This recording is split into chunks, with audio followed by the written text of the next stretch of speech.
ओमजी उपाध्याय कुछ गिना रहे हैं राशिद। मैं कुछ राजाओं के नाम बता देता हूँ, छाती पीटने से कोई फायदा नहीं है। साजिद रशीदी जी कुछ बता रहे हैं। ओमजी उपाध्याय अगर कहो आप तो मैं इतिहासकार हैं, पूरी जरा बता प्रकाश देता हूं डालें इस आपको। पर। नहीं, पूरी हिस्ट्री है मेरे पास। एकदम अनैतिहासिक बात कर रहे हैं, छाती कहाँ की पीटने बात से को कोई कहाँ फायदा ले नहीं जा है। रहे हैं। हिंदू इतना मुसलमान मत करो। जिसको कहते हैं ना कि कुतर्क की जो पराकाष्ठा है वो है। आप प्रमाण के साथ, मैं तो कई बार साजिद साहब के साथ रहा हूं, मैंने कई बार कहा है कि आप प्रमाण के साथ, प्राइमरी सोर्स के साथ आप एक बात कहिए, मैं उसे स्वीकार करूंगा, और मैं जो कहूंगा वो प्रमाणों के साथ कहता हूं, पेज नंबर के साथ कहता हूं, प्राइमरी सोर्स के साथ कहता हूं। एक बात देखिए, दो तीन हिस्से हैं इस पूरे बातचीत के, पूरे बयान के, अजीत डोभाल जी के। एक तो उन्होंने ये कहा कि साहब हम कहीं लेके नहीं गए, तलवार लेके नहीं गए, भारत ने कहीं जाके किसी के धर्म स्थान को नहीं तोड़ा।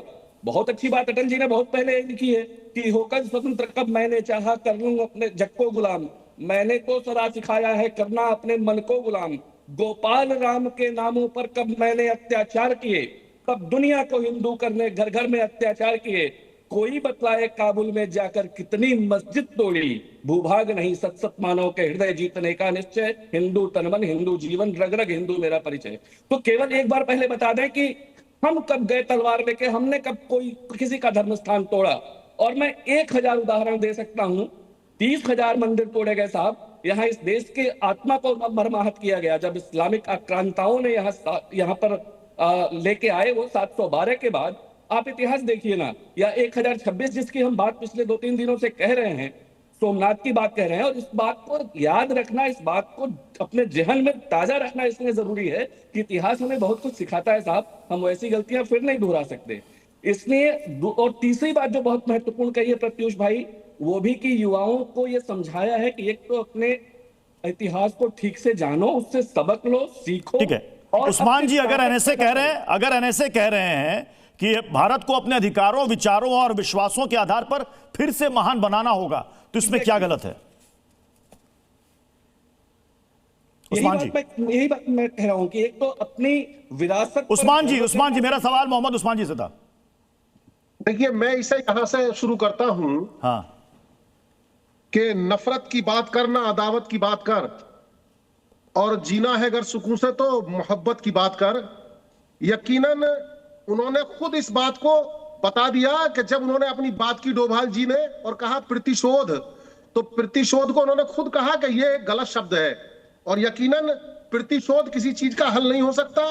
और जहां तक इस्लामी नजरिए का ताल्लुक है, उसमें भी माफ करने को सबसे श्रेष्ठ बताया गया है, और नैतिकता के आधार पर भी अगर हम प्रतिशोध करते रहेंगे तो यह एक अनवरत सिलसिला है, यह चलता रहेगा, कभी इसका खात्मा नहीं होगा। इसके अलावा जब हम इंसानियत की और उस सब चीज की भी बात करते हैं और उन तरक्कियों की और उस सब की बात करेंगे, तो इतिहास को बनाने की जरूरत है, पढ़ने से ज्यादा बनाने की जरूरत है, और बनाने के लिए हौसले की जरूरत है, ईमानदारी की जरूरत है, और कुछ ऐसा करने की जरूरत है जिससे कहीं भी दूसरे को हम पर उंगली उठाने की जरूरत। आचार्य विक्रमादित्य जी ये कह रहे हैं इतिहास बनाने की जरूरत है। बिल्कुल, इतिहास बनाने की जरूरत इसलिए है क्योंकि इतिहास बताने की भी जरूरत है, जानने की भी जरूरत है। गजवाए हिंद कौन करता है? गजवाए हिंद का झंडा लेके कौन चलता है? हम तो नहीं चलते। गजवाए हिंद की मंशा इनके मतलब दीवार में कहां चली जाती है? हर मदरसे में, हर मस्जिद में, हर शुक्रवार के दिन क्यों गजवाए हिंद का झंडा नहीं तो फिर यहाँ जितने बौद्ध धर्मों के स्थल थे वो कहाँ चले गए भाई? तो कौन कर रहा है? बौद्ध धर्म बताइए, बौद्ध धर्म की बात की जाती है, उसके धर्म स्थल किसने बनाए? अगर आप यही बात करते रहेंगे तो यहाँ तो यही चीज चलती रहेगी। एक सेकंड मोहम्मद उस्मान जी, एक सेकंड मोहम्मद उस्मान जी पहले बोल लेने दीजिए। आचार्य विक्रमादित्य जी काफी देर से वेट कर रहे थे। जी विक्रमादित्य जी बोले आप। देखिए, इतिहास को याद करना इसलिए जरूरी है क्योंकि लोग इतिहास भूल जाते हैं, अपने पूर्वजों को भूल जाते हैं। अरे अपने पूर्वजों से प्रेम करना भूल गए, आपने बाप दादाओं से प्रेम करना भूल गए, तो यही तो याद दिलवा रहे हैं वो सब। अपने इतिहास को याद रखो। जो मिट्टी डाल दी गई है आपके इतिहास पर कुछ लोगों ने, जैसे हमारे रशीदी जी हैं, सहारनपुर से बिलोंग करते हैं, वहां के जाट से, और वहां के सुंदर रूप से हिंदू परंपराओं का निर्वाह करते थे, दूध भी बेचते थे, सब कुछ करते थे, लेकिन आज भूल गए, आज गाय काटने में लग गए।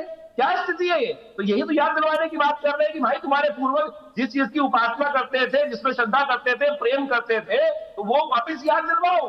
वो बात याद करो, और याद करो कि तुमको किसने पाप की तरफ प्रवृत्त कर दिया है। जो पाप की तरफ प्रवृत्त कर रहे हो, पाप संस्कृति की तरफ जा रहे हो। याद करो भारतीय संस्कृति, जो तुम्हारे पूर्वज राम का नाम लेने में गौरव समझते थे, आज तुम राम मंदिर के तोड़ने का संकल्प लेते हो, तो वो याद दिलवाने की अमितोष बात पारीक, कर रहे अगर हैं। प्रतिशोध की बात है तो अब प्रतिशोध कैसे लिया जाएगा, तरीका क्या होगा?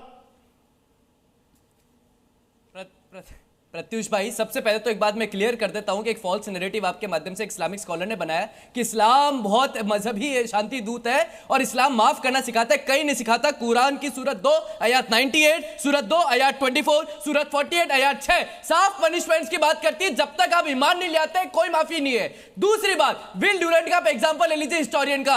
आप जेम्स लॉक्सफोर्ड का एग्जाम्पल ले लीजिए। नागा साधु ने काशी में लड़ाई लड़ी।